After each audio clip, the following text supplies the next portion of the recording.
Hey, sorry to everyone that was watching that previous video. I deleted it. I don't know what YouTube's doing to me. It might have been the internet connection, but I'm here. So just real quick, I have to film on my phone because I'm about to actually get my vacation started that was supposed to happen. So I just wanted to do a quick little video, and I might be doing one here later on the phone as well. But I just wanted to talk about the NFL game last night. Did you know there was one? I was a big sports fan. In fact, probably baseball is my favorite sport. I haven't watched one baseball game this year because the politics that's getting infused with it, and I'm just tired of it.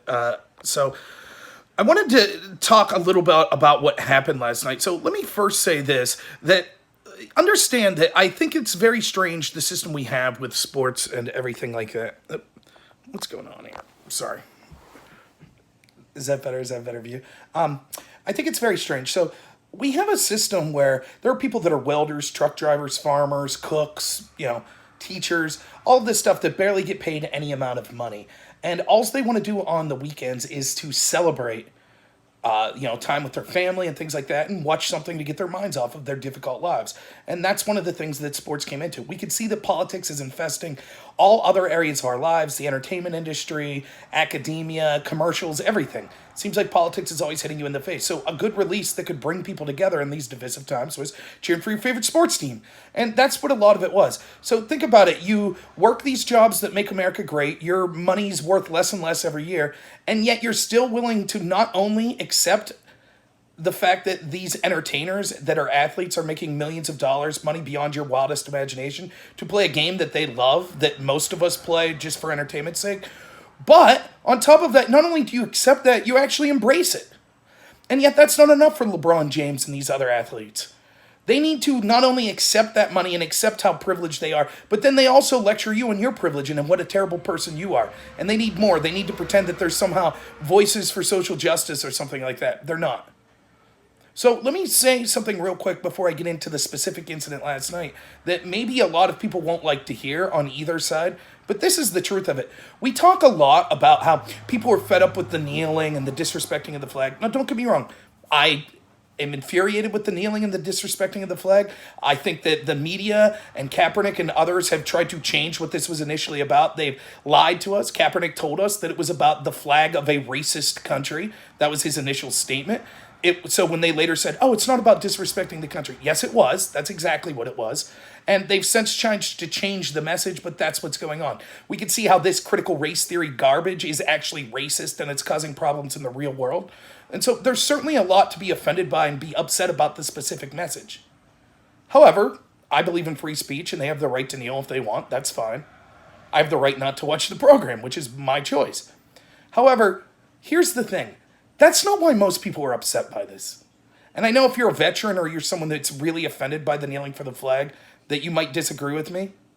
But here's why most people are fed up. They just want to watch sports. That's why. They don't care what your political message is. They don't care. The whole point of watching the sport is an escape from the harsh realities that we deal with all the time, especially when politics is infesting things more and more. And so that's what was turning people off. It wasn't the specific message.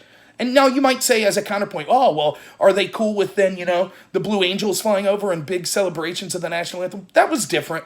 People are willing to accept that unity. In fact, I just watched a bunch of footage from baseball games after September 11th where like Sammy Sosa flying the flag and stuff. That was a message of, yay, we're great, we're bringing us together. They don't want to think about these difficult things where it's like, oh, it's a racist country. You're a bad person. You're responsible to the sins of your forefathers, because they just don't care. They don't want that sort of politics in their sports, most people that are fans of these sports. So that's what occurred last night. Now, you could see that the same media that says, oh, Kaepernick and, all these celebrities, it's free speech for them to kneel for the anthem. Oh, they're great, noble people having their voice heard. Those same people that said that the most were quick to say, these fans in Kansas City last night were racist. For those of you that don't know, the meager amount of fans that were at the game, I don't know if it was because social distancing or just no one's interested in the NFL anymore, but I think the Texans didn't come out for the national anthem, and then they stood arm in arm for racial unity. What that really means is critical race theory garbage to denigrate white people in this country is systemically racist. But they try to say it's for racial unity. Anyways, they were booed. And so the media is spinning this as, how could you boo racial unity? What's wrong with these people? Are they monsters? What's going on? Well, that's not why they are booing. They're booing because it's more politics being shoved down their throat. They're locked indoors. They can't go to church. They can't go to their mom's funeral. They can't go to their daughter's wedding. They can't do any of that stuff. But Black Lives Matter could go out and protest and riot all they want. And so now when they finally get a sport back where they could go and be like, thank God, something to take my mind off this, how hard things have been this year, what happens? They get lectured some more. Have to have it thrown right in their face. By the way, this is intentional. This is exactly what a Maoist revolution looks like, what a communist revolution looks like. It is inundating you with their political philosophy in every aspect of your life. You could never escape it until you're forced to submit to it. That's what the intent of this. And people are rightfully upset about it. So it's funny to see the same people that were for the free speech of Colin Kaepernick all of a sudden, oh, look at how racist people are booing racial unity. That's not what was occurring, and they know it. It's people that are fed up with being force-fed this crap in every area of their life. That's what the booing was about. Most of these people probably agree with racial equality. Most of them probably agree that there are some bad police that need to be dealt with. But they're tired of being lectured in every aspect of their life. Look, you're seeing it from Netflix pushing pedophilia. You're seeing it from these sports. On one hand, they're accepting money from places like the Communist government of China, and they're embracing China as they intern people in actual concentration camps for their religious beliefs, as they employ sweatshops.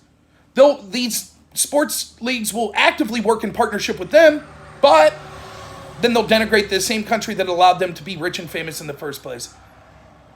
So that's what was going on. I hope, make your own decision. It's hard to escape this. I understand if you still want to watch sports. I'm choosing not to. It was tough for me. I love sports. I do. So it'll be tough for me, but I'm giving them up. So that's it. I just wanted to do a little video on that. Just a quick update on me. I won't be doing my radio show tomorrow because I'm actually doing that vacation that I was supposed to have earlier in this week. Me and my wife were driving out towards Ohio. Maybe we'll try to film in the car. So look for that later today. Maybe you'll catch us. It'll be YouTube only because it'll have to be on my phone. Other than that, I just want to say I'll probably do a quick video, but, please remember, no matter what your politics are, that, this is a terrible anniversary of the attacks on September 11th, and my thoughts go out to all the first responders. It's an important lesson in why first responders, police officers, and groups like that are important. And, I'll never forget where I was on that day. It was a terrible tragedy, and my heart goes out to everyone who lost someone and to everyone in this country that was affected by it. So thanks so much, everyone. We'll talk to you all soon, and as always, have a good one.